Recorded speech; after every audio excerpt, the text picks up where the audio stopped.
tengah-tengah cerita walaupun nggak di tengah sih ya. Sengaja saya menjadi penghalang. Ustaz, itu saya panggilnya dulu belum Ustadz ya. Mas saja. Kenapa nggak mau dipanggil Ustadz? Karena bukan ustadz. Kalau ustadz kan mondok nih. Nah, dari Iqra sampai hafal Quran, terus belajar kitab, itu dipanggil ustadz. Tapi kan sampean juga belajar agama juga dari kecil sebetulnya. Iya. Iya. Akhirnya maaf ya hilang di usia SMP dengan tato dan kehidupan jalanan, betul ya? Iya, maaf betul. itu mata itu beneran ditato. Baru kali ini lagi nih dimata-matain sama orang ya enggak? Undang sini jauh-jauh dari Solo dimata-matain. Dia karena matanya yang dia bahas ya. Iya. Coba lihat ke kamera maaf Ustaz. Tuh, maaf ya, aku pegang boleh ya? Maaf ya. Maaf. Mata kiri. Dengan matanya yang dipegang. Gitu. Maaf ya, maaf. Tuh. Jadi bola matanya itu benar-benar ditato. Tapi masih Jadi bisa tidak ada ngeliat nggak sih, putihnya. Mas? Masih bisa ngeliat nggak sih? Bisa ngelihat ya? Coba ratusan berapa taruh sini? Oh, Jangan duit lah ya. Kalau duit ngeliat. Lihat katanya apa tadi pertanyaannya? Iya benar, bisa Bisa lihat ngeliat nggak? Iya. Bukan bisa ngeliat dari bawah.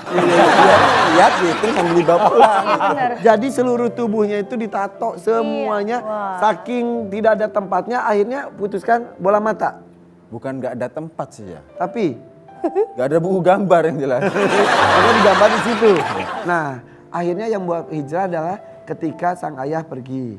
Ketika sang ayah Selama-lamanya. pergi, ya namanya kita seorang anak, ya, dengan kepergian sang ayah pasti kita merasakan suatu yang berbeda, shock lah, kaget. Percaya nggak percaya dengan keadaan saat itu pun, saya merasakan nggak mungkin lah bapak saya meninggal. Di pikiran saat itu. Pikiran saat itu. Ya. Tapi setelah melihat keadaan jenazahnya di depan mata pun, udah habis semuanya. Yang ada dalam pikiran, dalam hati itu udah lemes lah lihatnya. Terus apakah ada ucapan seseorang atau apa yang membuat ibu ya? Ibu ngomong apa sih itu? Kalau ibu setelah bapak almarhum, ibu kan dimakamkan itu. Bapak dimakamkan di Solo, terus ibu balik lagi ke Jakarta. Karena dulu dalam rangka berobat. Terus karena ibu di Jakarta ada kerjaan nungguin rumah atau komplek perumahan itu, megang keuangannya di situ. Terus ibu telepon lagi, Mas Roni bu pengen pulang ke Solo, tapi syaratnya satu. Apa bu? Syaratnya Mas Roni sholat lagi dan ngaji lagi. Karena dulu waktu kecil sholatnya rajin, ngaji Ya. juga bisa. Alhamdulillah. Syarat ibu mau pulang ke Solo asal Mas Roni bisa kembali seperti dulu. Iya. Terus yang diminta cuman sholat sama ngaji. Padahal di waktu itu keadaan dunia yang dalam jahiliyah, apapun di situ ada semua gitu. akhirnya demi ibu Demi ibu saya diiyahin. relakan. Iya gitu. Berapa hari kemudian saya mau nggak mau harus belajar sholat lagi, belajar ngaji lagi. Meskipun di awalnya itu ada rasa keterpaksaan. Tapi jadi apa yang pernah tahu jadi lupa cara sholat. Awalnya pun itu cuman Terbata-bata. Bismillah gitu. Bismillah sampai saya benar.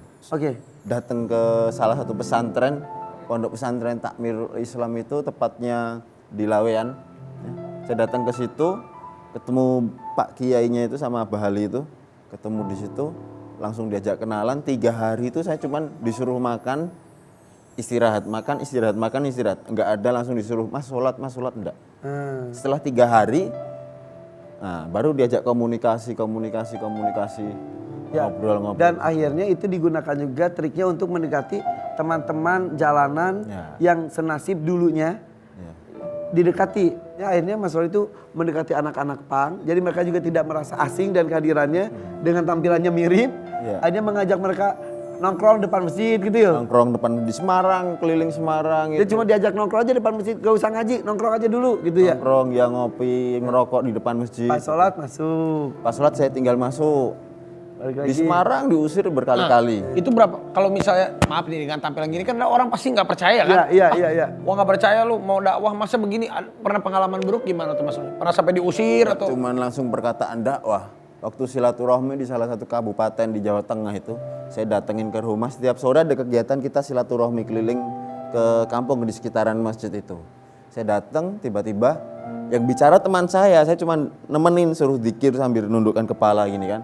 Sampai akhirnya ibu-ibu itu bilang, karena teman saya yang dicariin kan bapaknya. Bu, assalamualaikum. Bu, bapaknya ada. Bapaknya baru di depan TV, nongkrong pakai sarung, nggak pakai baju, baru makan. Jelas kelihatan dari depan pintu.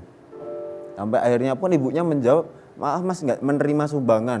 Dek, langsung dalam hati ini langsung saya pikir, wah ini orang ini main-main, saya bilang gitu. Udah mau emosi, udah mau saya masukin ke rumahnya bapaknya. Mau Jiwa anak jalanannya keluar. Iya, sampai temen bilang, sabar Mas Roni, ini sunnah yang tidak pernah didapatkan setiap orang gitu.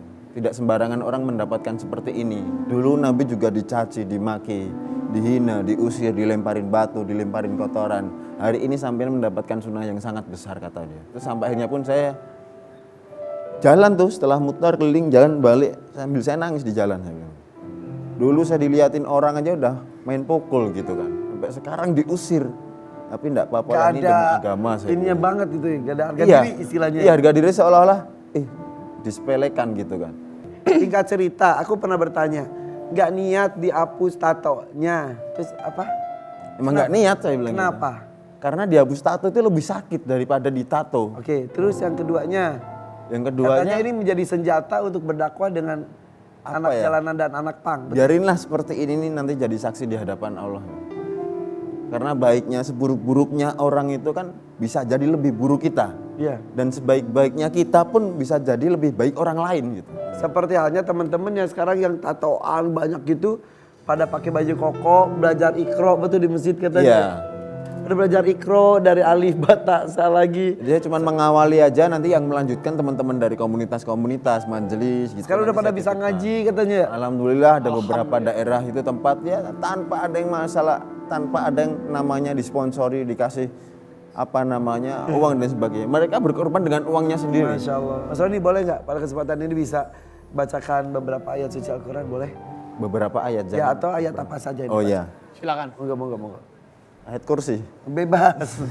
Buat kursi kasihan. Udah saya. Sama saya dulu.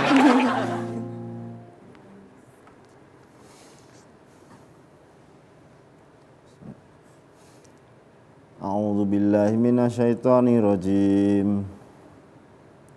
Laqad ja'akum rasulun min anfusikum azizun alaihi ma anittum harisun alaikum bil mu'minina raufur rahim.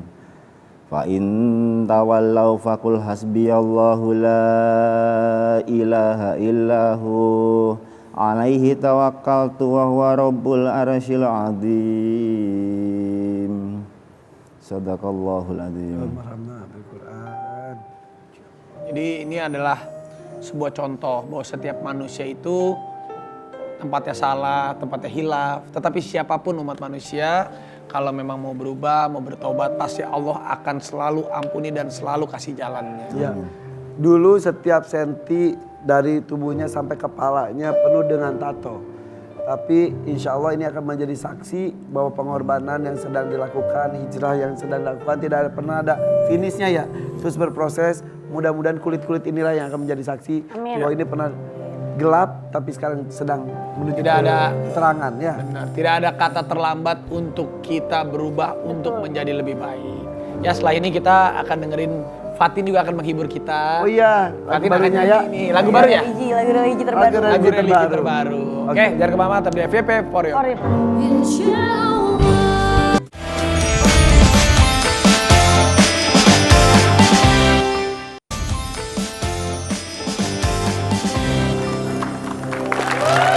Ya, di bulan Ramadan ini istilah kata orang tidur aja ada pahalanya, tapi jangan tidur terus. Betul. Dengan beraktivitas akan jauh berpahala. Benar. Ngobrol-ngobrol dengan orang hebat, memberikan inspirasi.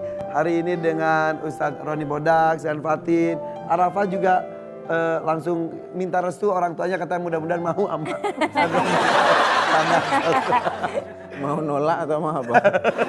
Tapi terima kasih ya Mas Roni, Ustadz Roni sudah hadir. Fatin juga mudah-mudahan Ramadan ini jadi bulan yang baik untuk kita semua. Amin. Amin. Pemirsa di rumah selamat menjalankan ibadah puasa. Jangan lupa terus saksikan FYP hari Senin sampai Jumat jam 8.30 pagi hanya di Trans 7 dan follow IG-nya FYP_Trans 7 untuk kuisnya dan dapetin hadiah menariknya. Dan kali ini penampilan dari Pati. Oke.